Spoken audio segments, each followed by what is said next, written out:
Hey guys, today we're going to learn how to draw anime eyes. So, a lot of people have been having trouble drawing anime eyes. They're okay with the whole drawing of the body, but not the eyes.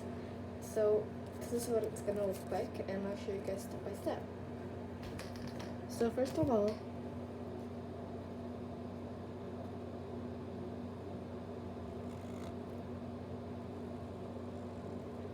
you want to draw the shape. This will take some practice. You got that little eyebrow at the end. Just a little opening here. Now, the eyeball. Now the top should be cut off, but the bottom should stay in the eye. Now draw two circles, like that. Color this part in,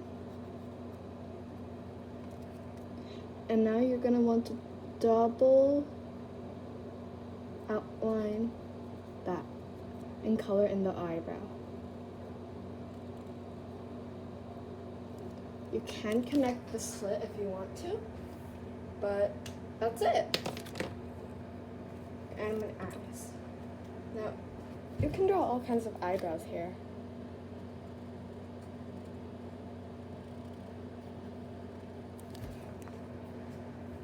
It's the kind of eyebrow I like. But you can do anything. Mad, sad, whatever. And that's it. Thanks for watching this video. Make sure to hit that subscribe or like button if you like this video. And I'll see you on my next video. Bye!